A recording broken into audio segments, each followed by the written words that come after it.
Bonjour à tous, j'espère que vous vous portez très bien. Aujourd'hui, nous allons continuer avec les fonctions date. Nous verrons 5 autres fonctions.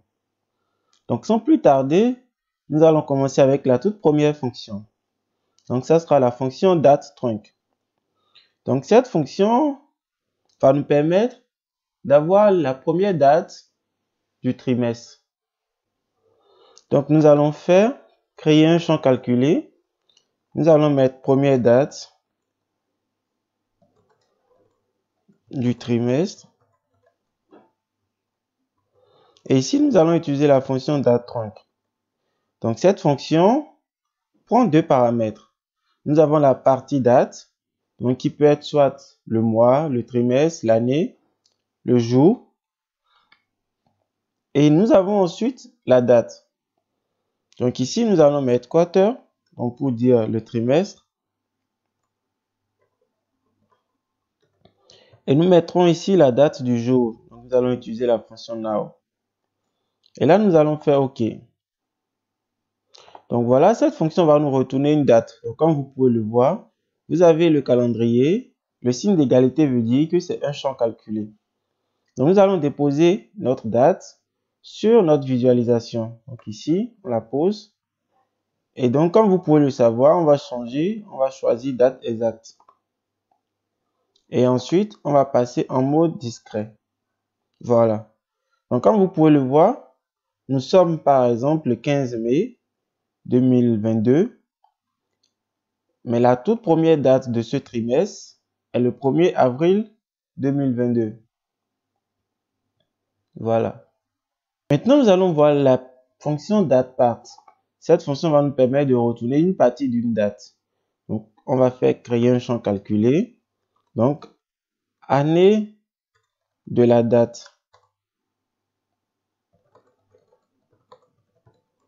Et là, nous allons utiliser la fonction datePart. Cette fonction prend deux paramètres. Nous avons la partie date et la date. Donc la partie date ici, ça sera l'année. On veut récupérer l'année. Donc nous allons mettre year. Et là, nous allons mettre la date. Donc la date, nous allons mettre la date du jour. Voilà. On va faire OK. Et ici, nous allons convertir notre année en dimension. Et puis on l'ajoute à la visualisation. Voilà. Donc comme vous pouvez le voir, nous avons choisi la date du jour. Et donc nous sommes en 2022. Maintenant, nous allons voir la fonction masse. Donc cette fonction qui va nous récupérer la plus grande date d'une plage de date qu'on aura définie. Donc ici, nous allons créer un champ calculé.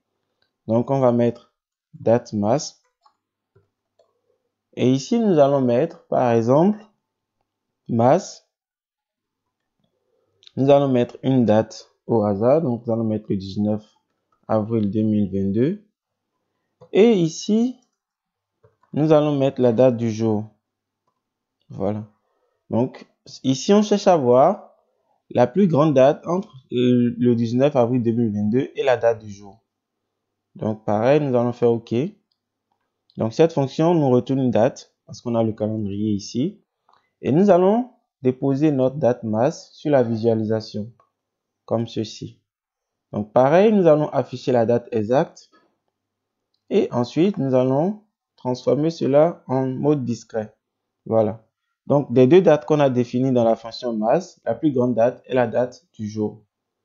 Voilà. Maintenant, nous allons voir la fonction min, donc qui va nous permettre de récupérer la plus petite date entre plusieurs dates. Donc, créer un champ calculé. Nous allons mettre date min. Et ici, nous allons mettre min. Donc, pareil, nous allons mettre les deux dates 19 avril 2022 et la date du jour, comme ceci.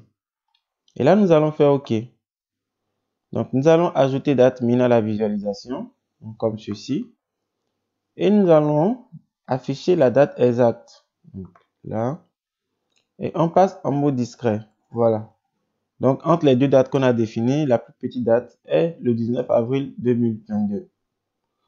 Maintenant, nous allons voir notre toute dernière fonction qui est isDate. Donc, qui va nous permettre en fait de vérifier si notre champ ou si notre dimension est bien une date. Donc, pour cela, nous allons créer un champ calculé. Nous allons nommer notre champ calculé est une date. Et ici, nous allons utiliser la fonction isDate. Donc pareil, vous voyez, cette fonction prend une chaîne. Donc il faut qu'on lui mette une chaîne de caractères.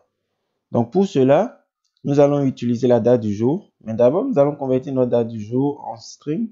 Donc on va convertir cela en chaîne de caractères. Et à l'intérieur, nous allons mettre la fonction now. Voilà, comme ceci. Donc str, en fait, convertit une valeur en chaîne de caractères. Donc ça sera un string. Donc si on avait un entier ici, on va convertir notre entier en chaîne de caractères. Et pareil, ici, nous avons une date. On convertit la date en chaîne de caractères. Et nous allons utiliser la fonction isDate pour vérifier si notre chaîne de caractères est vraiment une date, si cela correspond vraiment au formatage d'une date. Et si nous allons faire OK, et nous allons ajouter une date à la visualisation.